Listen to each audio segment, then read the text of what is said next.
This is the Economic Club of Florida, a distinguished platform for discussion of the major national issues of the day.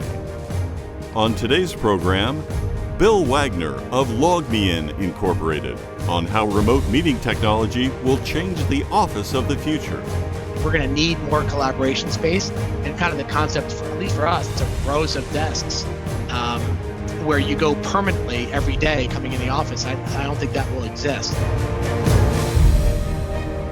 Good day and welcome to the 535th in our series of distinguished speaker programs. I'm Harvey Bennett for the Economic Club of Florida.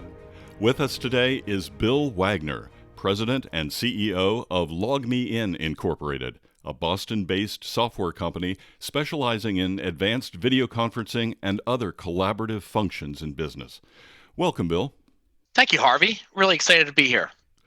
So, Bill, I take it that you and your teams are the little elves behind this fantastic online technology most of us are now using in our daily lives, whether it's GoToMeeting or GoToWebinar, which our club uses. Just how many of these virtual meeting platforms are you behind, and how much of this have you had to develop on the fly since the coronavirus pandemic struck back in March of 2020? Well, it's certainly been an interesting time for our business. LogMeIn's behind tens of millions of meetings, billions of minutes on an annual basis. And yes, we've seen a dramatic increase in surge in demand during this period. Sorry to say, it's actually followed the virus, so to speak. So we actually started to see real spikes in usage in Asia back in over the winter of last year, and then began to see it move across Europe and into the States. And we would see increases of 400%, 1,000% increases across different products depending on the location. So it's been a dramatic time where we've been forced to scale our business due to the unexpected demand and really focusing on customer satisfaction and trying to do the best we can for our customers during this difficult period for everyone.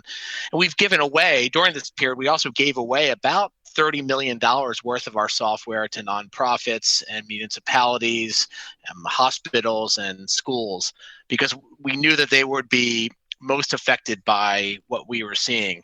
And we felt we were in a pretty unique position to help them.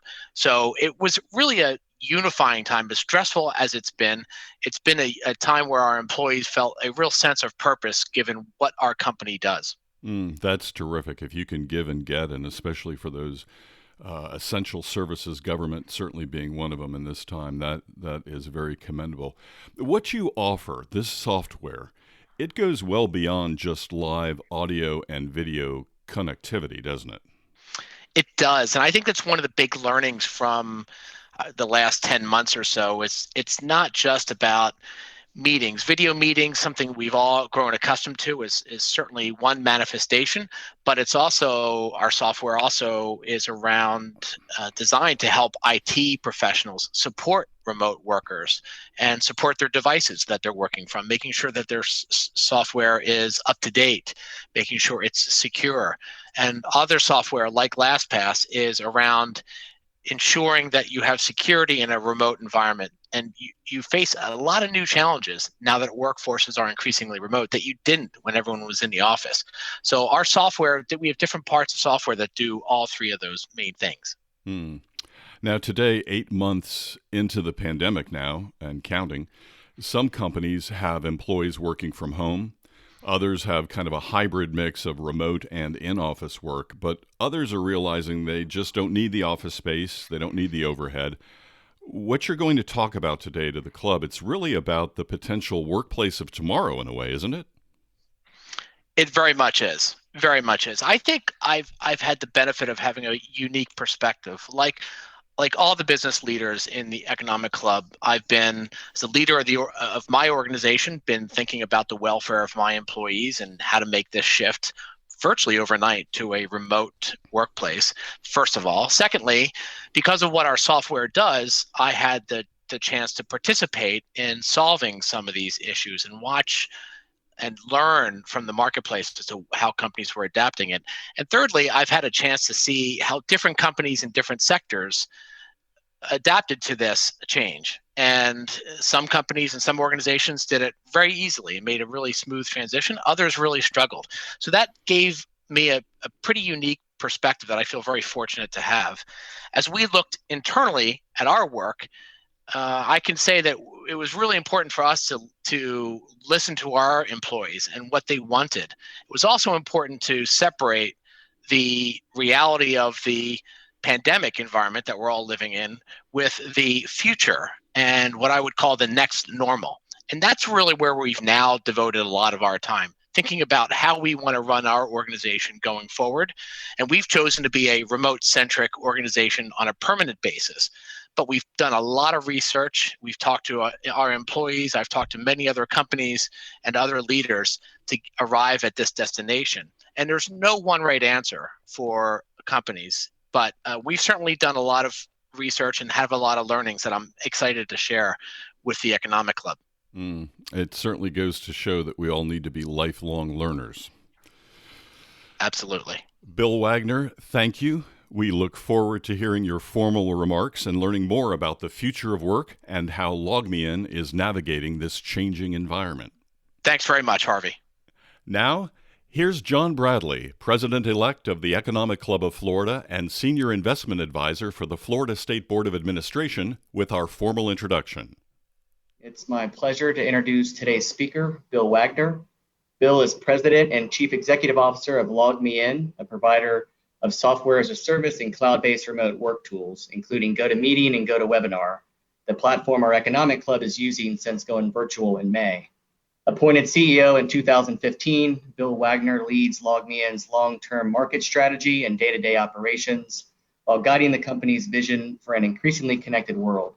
He joined the company in 2013, serving as LogMeIn's first ever Chief Operating Officer, and played a key role in the company's rapid growth and expansion to become one of the world's preeminent software as a service providers.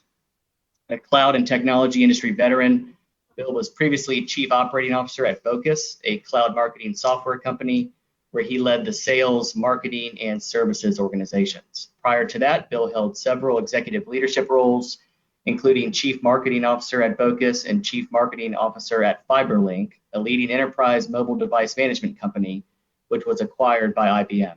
Bill lives in the greater Boston area and holds a BA in history from Lafayette College and an MBA from the Wharton School of Business. Let us welcome Bill Wagner, President and CEO of LogMeIn. Welcome, Bill. Thank you and Bill for inviting me, and I appreciate the Economic Club of Florida for hosting me today to talk about something that I think is on everyone's mind and very topical. Given the world we're living in today. And I think hopefully I'm bringing a unique perspective in discussing the future of work. And that's because really for three reasons. First is, like everyone on this call, I'm leading a business and I had to act and react pretty quickly in the March time period to the circumstances we were facing, all the uncertainty, thinking about employee welfare, thinking about business continuity, and making sure our customers were cared for. So like all of you, I faced those challenges and have continued to face those as we work through the year.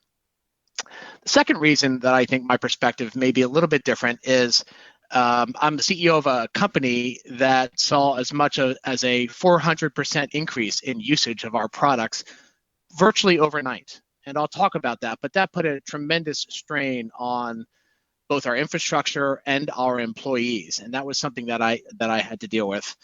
And then the third thing was, as a company that makes software that enables remote work, I had a bird's eye view of how companies were adapting to the environment that was thrust upon us by the unfortunate COVID pandemic. And I got to see some organizations that were able to make that transition to remote work seamlessly. And I saw other organizations that were frankly caught a little flat-footed. So it's those perspectives, hopefully, that I'll bring to the conversation today. And, I will talk a little bit about where we were. I'll begin by talking about where LogMeIn was, just ground us in where we were as a company prior to the March timetable.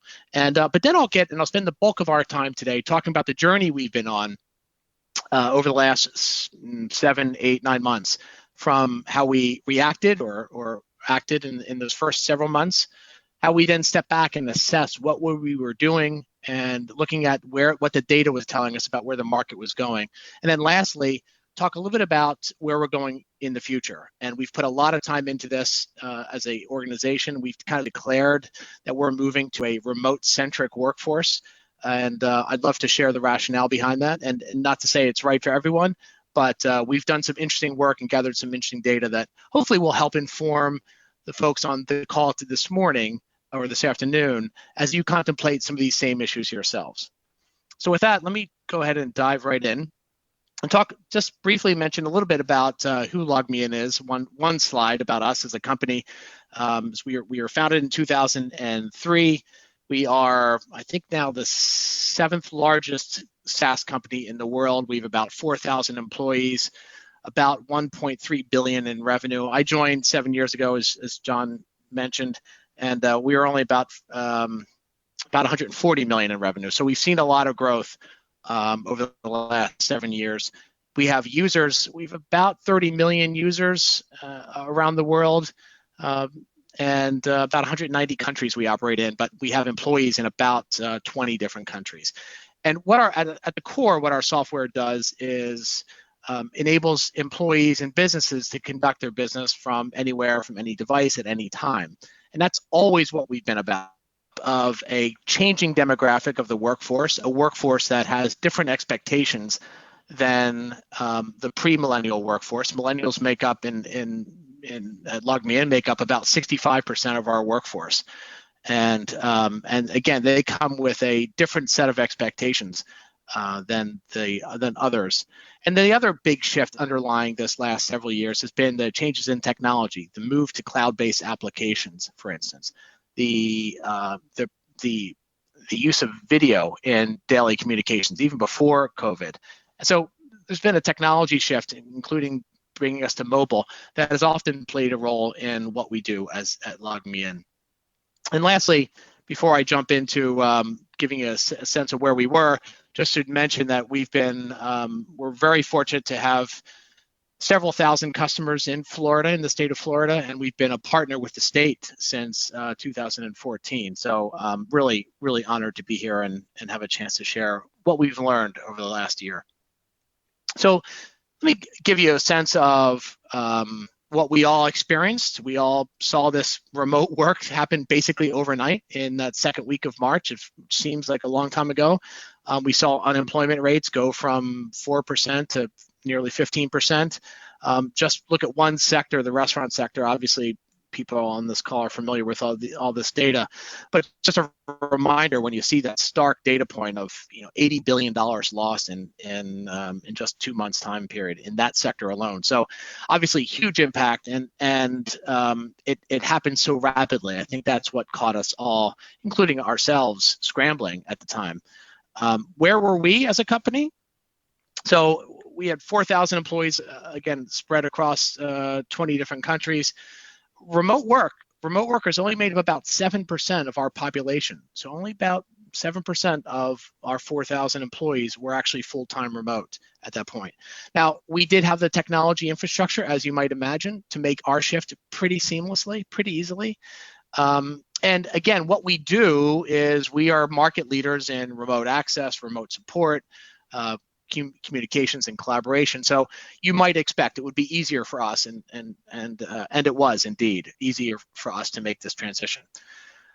So that's where we were. Let me talk about the journey that we embarked on. And I'm going to break it into 3 different phases. The first phase was acting and scrambling to make decisions based on all the imperfect data we were all dealing with back in that March time period. Actually, I should probably call it reacting, because frankly, that's what we were doing in that March, April timeframe.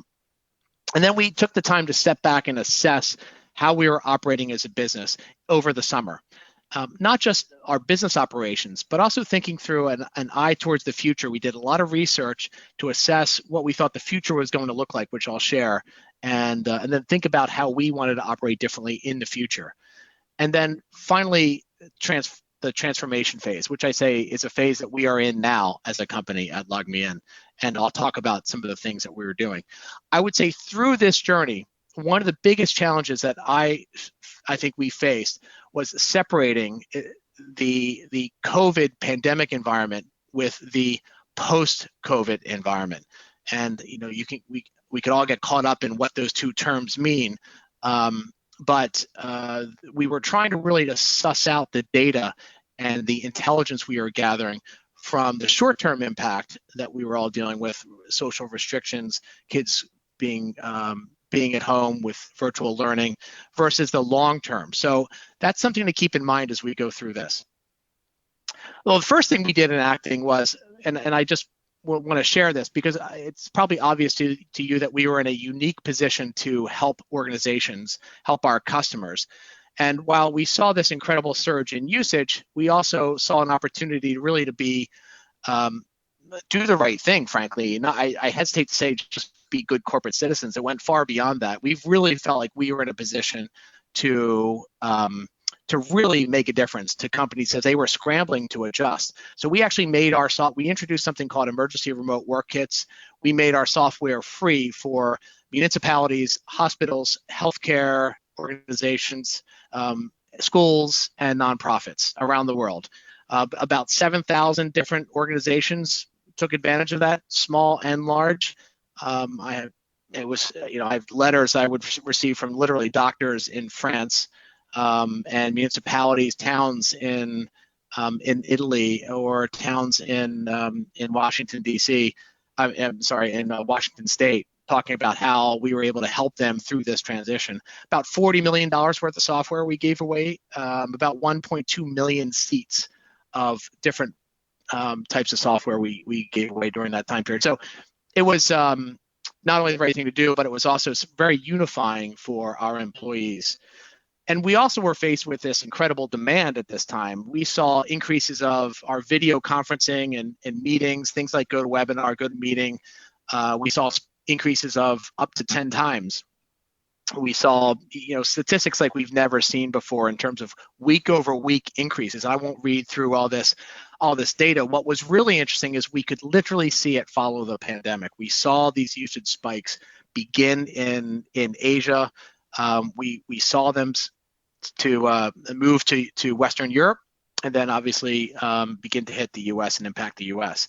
So we could literally watch our network and infrastructure being tested with volumes that we had never imagined, that were literally changing overnight. So sometimes we would see 50% increases day over day, and adjusting for that on the fly, making sure we're keeping our customers safe, making sure we're meeting performance demands was really an incredible time. So I don't care to actually go back to that, but we were scrambling a little bit, and very proud of how the team reacted. But like you, we were also thinking not just of the business continuity aspect, but employee health and safety clearly was front and center, how we were helping our employees adapt. What we did, we shifted on the second week of March, we shifted our global workforce to 100% remote. Now, we've since extended that. At the time, we thought that might be 2 months. We've now extended that through April of next year. That's something maybe we can talk about in Q&A, how we've reached that decision. I'm sure many of you have struggled with that same decision. We certainly have increased and rethought communications, and specifically communications coming from me, to make sure that our employees who are now remote felt connected to the company. And it was a really important aspect of what we did during this initial time period. The other thing we did in the center of the bottom center of this slide is we developed personas for our employees. This was really unique work that my team did. We broke our employees down to different categories, and you can see them here: working as a new hire, working individually at home. If you're a younger employee, let's say, and you might be in an apartment by yourself, or you're working with other adults, and perhaps not in an ideal space where you have 2 offices in an apartment. You might not have any offices in an apartment.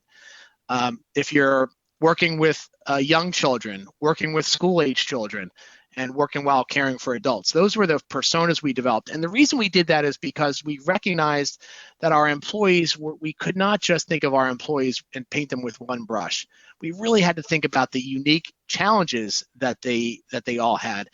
And what we did is literally all of our internal profiles, we would put our persona. That way you always knew what your colleagues around the world were dealing with in terms of the challenges as they shifted to a remote workplace. That was really important. It made us have I think, a much more empathetic, made me a much more empathetic leader, but also I think made us a company that was really sensitive to the needs of employees. And then we try to introduce different benefits for each of those different segments. And then one thing we did, a really simple thing, and maybe some of you have done it, we did what we call a self-care day. That is one day a month where we give every employee in the company the day off. And the reason for that is because we were seeing such meeting fatigue and video conferencing fatigue and all the things that we've all seen as through this pandemic, and really felt it was important that to give people a day off where their inbox wasn't filling up with just a ton of emails from colleagues around the world, versus telling people just take your vacation time, but you come back and you're stressed, and because you know that work is piling up. This was really in recognition of the mental stress that we were putting our employees through no fault of our own often, but nevertheless, everyone's dealing with anxiety and overwork and fatigue. So this has really helped. I'm shocked at how well this has been received and what a big deal this has become for our employees each month. And we actually employees post what they're doing on that day. And like no one's allowed to meet. Obviously, we have our customer care and some of our tier 2 engineering support still available to support our customers. But other than that, we've stuck to that, and that's been really well received. So that was how we acted. And then that was the spring, which was all this frenetic time period that we were all living through. In the June-July time period, we started to have the opportunity to step back and assess how we were doing. And this is where we did about 900 interviews with IT buyers and our customers. We did a series of surveys of our employee base, and they were very engaged in the process.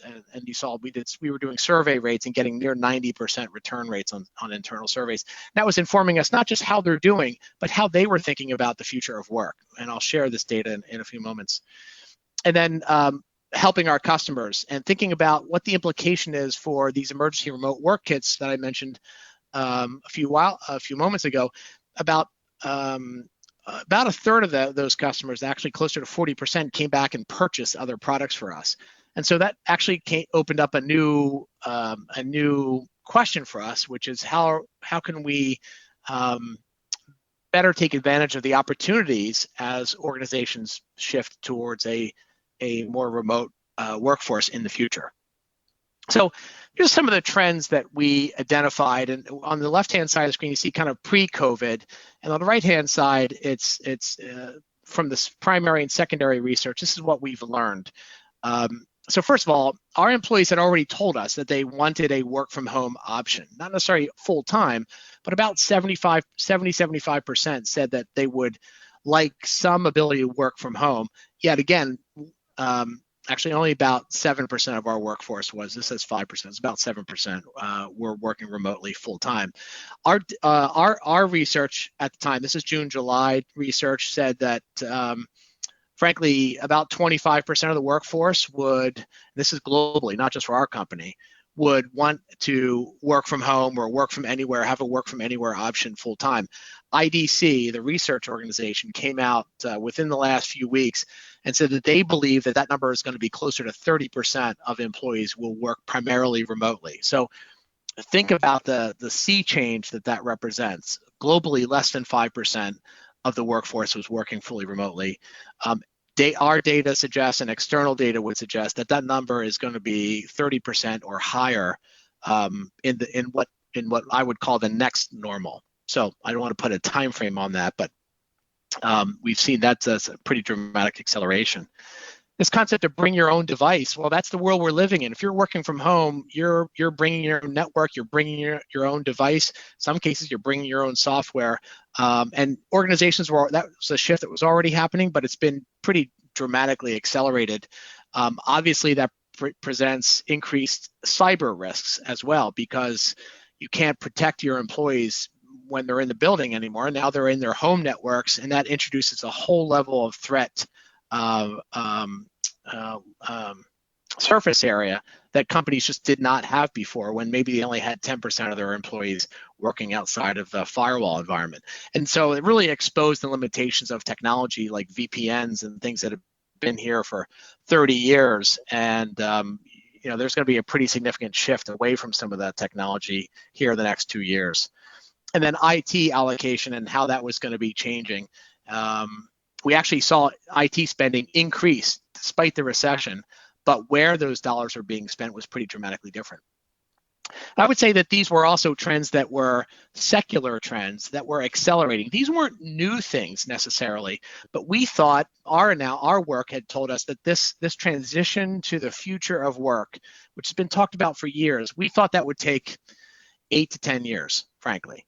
We thought the technology was there, but you still had this mindset of, when people equated, myself included, often thought of remote work, you thought of people working in their bathrobes and, on their mobile phone and watching something on TV and drinking coffee. And I think we've all learned that's not the case.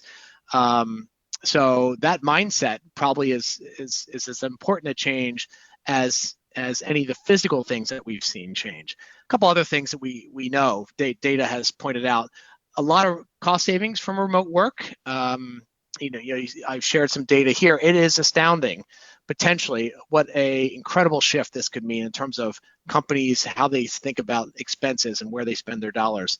We'll talk a little bit about that later. Real estate, obviously, being one of the most prominent. Increased employee well-being and productivity.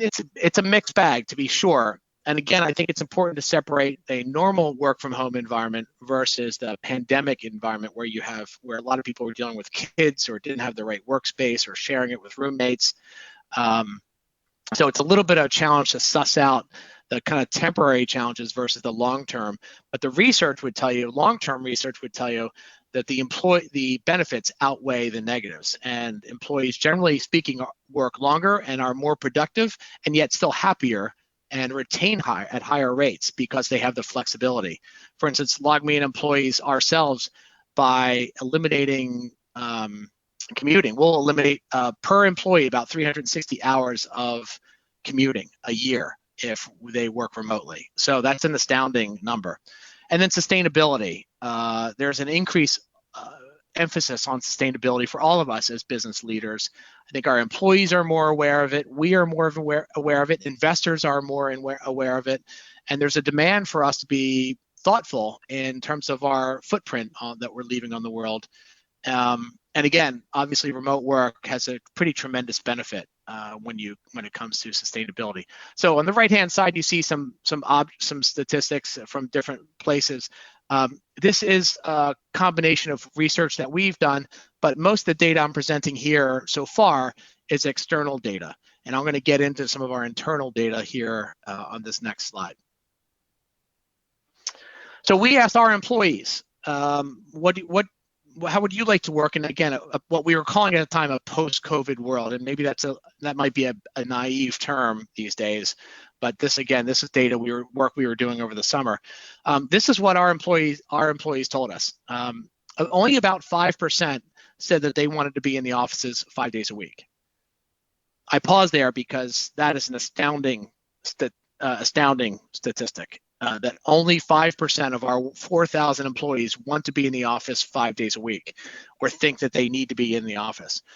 And you see that the majority of employees somewhere in the middle, somewhere in the I want to be in the office but work from home 1 to 2 days a week, towards like, actually I'd rather work mostly from home and be in the office occasionally. And then of course you had 7% of our workforce that was already remote. So that was the profile of our employees, and the data that I shared on the previous slide was the information that began to factor into what we call phase forward and the future of work at LogMeIn. So let me talk a little bit about the transformation that's underway at LogMeIn, and then we'll pause and take some questions. So the future of work, we've declared, and I posted up on LinkedIn, our plans are all public now. The future of LogMeIn is very much going to be a remote-centric workforce. So the concept of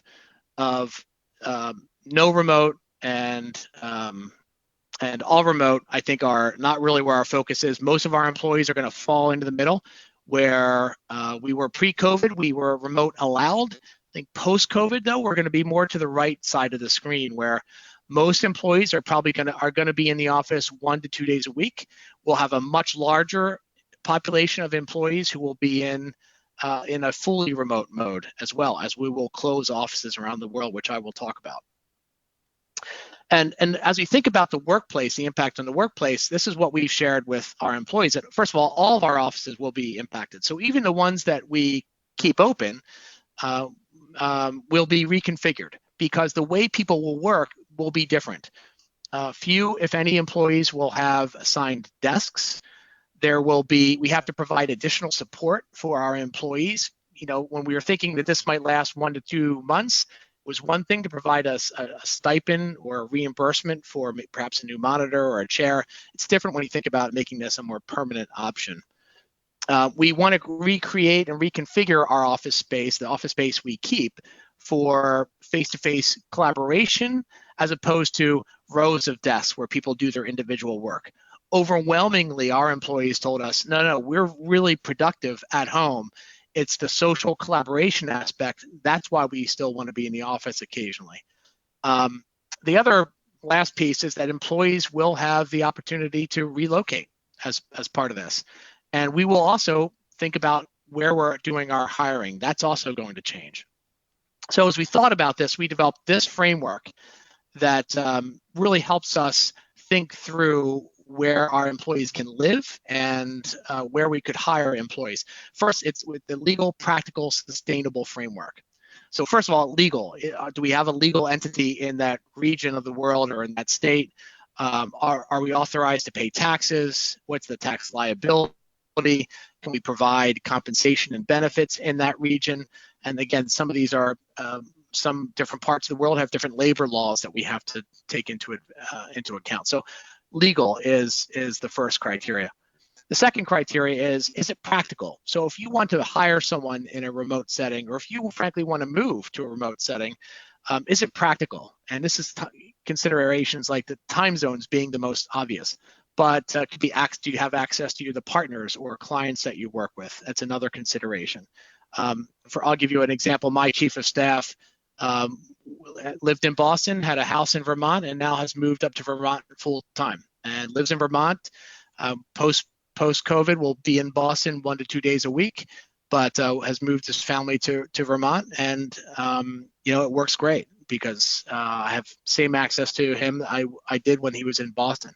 So it gives us greater flexibility in terms of where people live. And then lastly, is it sustainable? It has to be a choice that we feel can be sustained over time. It can't just be a short-term accommodation. Say somebody wants to go live with their parents for 6 months. Have to be more thoughtful than that as we think about where employees could relocate or where we could hire employees as well. And then how we support employees through this is one-time allowance, where we made a significant one-time contribution to each of our employees. It's not an expense reimbursement. And think about this is global, so this is fairly complex to think about and orchestrate.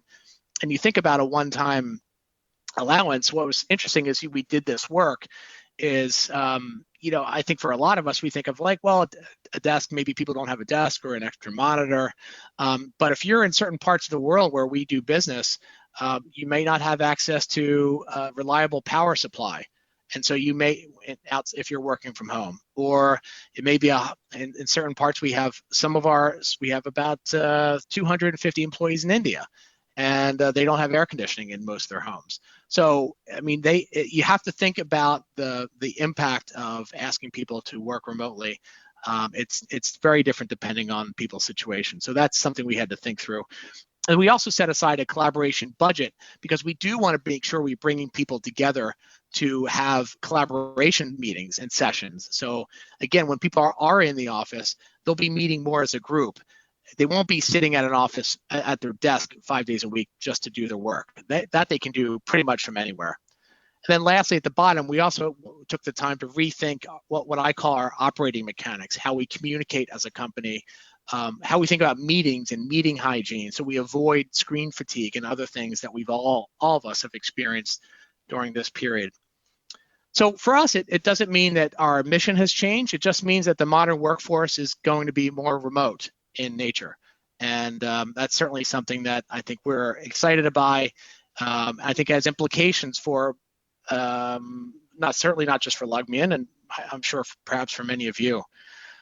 I think the workplace revolution does require for us, I mean, I think it has proven to be more than virtual meetings. Virtual meetings, video meetings, GoToMeeting and Zoom and WebEx, I mean, that's the easiest manifestation of it, but it's much more than that. Today, most of us are still using multiple different applications to collaborate and to interact with our colleagues and customers. I think the way we interact with our customers is moving over time to be much more digitally oriented. And this has accelerated, and I think will really drive innovation in this area. The third box, of course, is IT support. If people are working more remotely, they can't just walk down to their IT desk and get their computer fixed. So thinking about how you're supporting a remote workforce is, from a technology perspective, is important. And then lastly, I touched earlier on security, and security is a big deal. It has changed pretty dramatically. You see this statistic that password management is data breaches are really 80% are caused by passwords. Despite all the high-tech cybersecurity, all the millions that we spend on security software, the majority of it is linked to bad passwords. So clearly, we've been developing our own solutions at LogMeIn, and I won't make this a commercial, but we have a set of products, a portfolio of products really built around doing this. What I think you're going to see here is an amazing level of innovation unlocked over the next 2 years. I think relative to where we've been, now that we have this wave of new users using products that we make, it's going to force us and it's going to force our competitors to innovate and to adapt more rapidly. I think you're going to see new entrants into the marketplace to trying to meet these different requirements for companies as we think about the future of work. I wanted to just conclude maybe with a few other trends and implications of what we're seeing. First, again, the benefits of flexible working are undeniable. I recognize it is sector specific, and that we are in a I won't say a unique position, but certainly in a position as a technology company, as a software company, where it is easier for us to do this. Frankly, it's obviously impossible for some organizations to be primarily remote. But I will say it has allowed us to attract talent that we couldn't get otherwise. Not just hire more access to more diverse workforces, but here in Boston, Boston's a lot of technology companies here in Boston, very competitive market. Now with the legal, practical, sustainable framework I talked about, we're actually, instead of hiring tied to a location, we can open that up and hire talent anywhere that fits within that framework. And that has profound impacts, not just for our diversity goals in our hiring, but just frankly access to talent in other geographies that we just didn't recruit from before. That's really exciting, a really interesting benefit of this shift. And we've learned also that clearly it makes us a more sustainable company. And our employees are really excited about that. And it has pretty significant implications. And obviously, if we all do that, I think that could have some wider benefits for society as a whole. Lastly, and then I'll conclude, and we can go to questions. I would say these are some other thoughts that we've been thinking about. I'm not sure have gotten the attention that they deserve, but will, I think, in the future. I think the first one I've already touched on, which is it's a lot more than meetings. Remote work, if people initially were thinking about remote work equal to remote meetings, I think the lessons that we've all learned over the last 8 months have told us it's a lot more complicated than that. So really being thoughtful about the implications and separating them again from the COVID environment, thinking about the long-term implications for what IDC calls the next normal, not the new normal, but the next normal. I talked about the rapid acceleration of innovation. Clearly, some sectors are going to be disrupted. Healthcare is a great example of a sector that's going to see a lot of disruption. And we've certainly seen in the education market. Again, I think I would tie that to the previous point about innovation. You're going to see a lot more innovation in certain sectors that are going to rethink how they're delivering their product or service to their customers. I think we all need to think differently about business continuity planning. A lot of us were reacting back in March. I don't think we can afford for that to happen, and that's organizations of all types. Real estate and facility considerations. We've touched on this. Obviously, there are very large implications here. At LogMeIn, we'll be reducing our global real estate footprint by between 30 and 40%.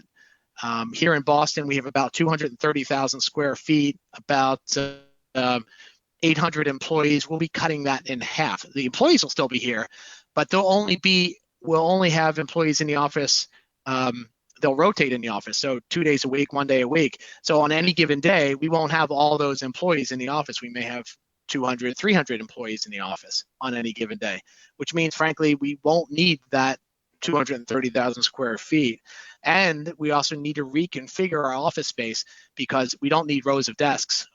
We need more collaboration space. And then infrastructure trade-offs. I think here in Massachusetts, a lot of discussion around public transportation and highways and improving the highways. I think that has all now shifted. Not only have those revenue sources changed and in some cases dried up and decreased dramatically, but now I think you can define infrastructure as things like high-speed internet and making sure that is a service that we make available to everyone, not just those select few who are in locations that have access to it or who can afford it. I think it becomes a basic requirement of infrastructure. So as we think about building our infrastructure, I think we have to think differently in this new world. So that concludes my prepared remarks, and I know we're going to have some time for questions. I hope, again, I want to emphasize, I acknowledge that this is not representative of every company in the world. I think we're all on our unique journey. I've talked to dozens of CEOs, and I think many of us are trying to figure out the right model for our company. Obviously, for us, given what we do, I felt it was also important that we lead from the front. So I wanted to hopefully share my experiences and our learnings today in hope that it's helpful for you as you think through the implications to your organization. So thank you. Thank you, Bill, for a great presentation and sharing your experience with us today. As you mentioned, we're now going to move into the Q&A portion of our meeting and take a few questions from our members. And so I'll start us off with the first question, maybe touching on the point you left us on. So technology infrastructure. Is the technology infrastructure of the U.S. ready for a more permanent shift to a remote workforce? And do you think most businesses in the U.S. are ready for that shift? No, I don't, frankly. I think again, most organizations were scrambling in the springtime, and I think now are stepping back. And the data from industry analysts would say now organizations and IT organizations are rethinking where they spend. I would also suggest that we should be rethinking how we operate our business in a setting which is more likely than not to be increasingly remote. I don't think we're going to be at a time forever where none of us are going to be in the office. We're going to be back in the office. We're going to be traveling again at some point. But I do think there's long-term opportunity for us to reimagine how we operate as a business. The technology itself is relatively simple. The hard part for us as we've gone through our journey is thinking through the human element of all this. But back to your question, I think things like 5G, ubiquitous 5G, holds great promise for us. But we're still years away from that being implemented on anything other than a mobile phone. So and and I know speaking in with CEOs and peers in different communities, there are some underrepresented communities where, frankly, the infrastructure is really tilted against certain populations, and that's going to have to get corrected. And I think that's something that municipalities are really going to have to think through going forward. Thank you, Bill. Next question. You've talked a few times about real estate, and it appears that commercial real estate will likely experience a negative impact as companies shift to a remote workforce. You've mentioned your square footage will likely decrease. How have you thought of the square footage you keep just in terms of the function of it? So obviously, I imagine not every employee will have an office. How do you plan on managing the function of the office that you do keep? Yeah, thank you. It's interesting. At LogMeIn, we had moved years ago to an open office concept, so kind of gotten away from offices, kind of traditional offices, and we had open desks, and that worked for the kind of company we were. But we would literally, if you were to walk on the floor that in our Boston office where my desk is, there'd be rows of desks, and employees would be out in the open, and mostly they'd be on headsets most day and on the phone and doing their work. I think that kind of seems a little crazy right now. I think that those spaces will be much more focused on where teams come together for maybe a weekly stand-up, for instance. So you're going to need a lot more. It always seems, no matter how many times you build an office, it always seems you don't build enough conference room. I think the expectations there are going to be completely elevated. We're going to need more collaboration space, and kind of the concept, at least for us, of rows of desks where you go permanently every day coming in the office. I don't think that will exist. So what will happen is different teams for us have different days they'll be in the office, and so you'll be in the office, you'll be in an area with your team. There will be a lot of collaboration space around it, so you can do team meetings, but you won't go to the office to sit at your desk and just do your job. Our employees have certainly overwhelmingly said we can be just as productive or more productive working at home. So the kind of concept of a static office environment is certainly going to change. Thanks, Bill. And so here's a question from one of our members, Sherry Rainey. In what ways have you seen remote meetings evolve? Well, certainly the use of video, Sherry, is something I think all of us have experienced, and we've seen video meetings. For us, a GoToMeeting, product like GoToMeeting, we would see about 10 to 15% usage of video during meetings for our products, globally speaking. Some geographic differences. Now we see that percentage over 50%. So more than half participants are using video as part of the meeting. Certainly that's been a portion of it. However, I still think we are still largely just dealing with basic connectivity. There's a lot of intelligence. For instance, you can record a meeting, obviously with people's permission. It's easily to record, and you can get a transcript of that meeting. So I think that you can consume later. The point there is we're going to move from this insistence on synchronous communication, to being much more asynchronous. Consume it on your own time. So when we have meetings, for instance, we can record the meetings, have a transcript of the meetings. I can search that transcript, go right to the part of the meeting that I care about as CEO, listen and observe the meeting, watch the data that was shared. I don't have to sit for 2 hours in a meeting if I don't want to, and I can do that when I have time, not according to someone else's schedule.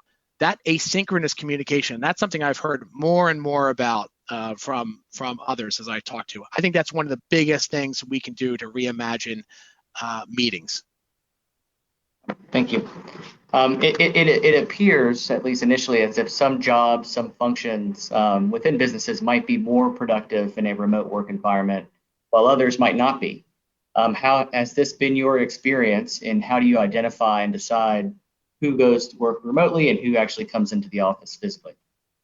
Well, first of all, I would just say, obviously there are sectors, service economy sectors, where this may not work at all. So, let's put those aside for a second. And again, it's careful to point out it's not for everyone. At LogMeIn, it's been we're a software company. It's a very small audience of people who have to be in the office. And I remember we were talking about the future of work last year as a team. This is pre-COVID. And I remember our sales leadership, our sales organization was violently against adopting a more remote-centric workplace. They're like, no, our sales teams have to be together. They have to be feeding off the energy of everyone. And we've turned, and that's proven to be like totally false narrative, totally false and disproven. The only functions that we've really seen, there are some technology-related functions. For instance, we have people who are testing our software on different products in a labs environment. We have obviously facilities staff that have to be in the office, but by and large, we've been able to adapt all the other functional areas of the business to a fully remote environment. So for us, again, just speaking for us, it's a very small portion of the population that has to be in the office 5 days a week. And in terms of how people think about operating on a permanent basis, I'd go back to that legal, practical, sustainable framework that I shared. That's really, we put that in place to help guide managers and frankly the whole company for thinking about how people would work, where they need to come to the office, and kind of slotting themselves into the right setting. And I think we have time for one more question. So as you and as LogMeIn has begun the transition to a remote workforce, are there any challenges that have surprised you, something that you might not have expected to be an issue? I frankly probably don't think we have enough time to talk about all the things that have surprised me or that we've learned through this process.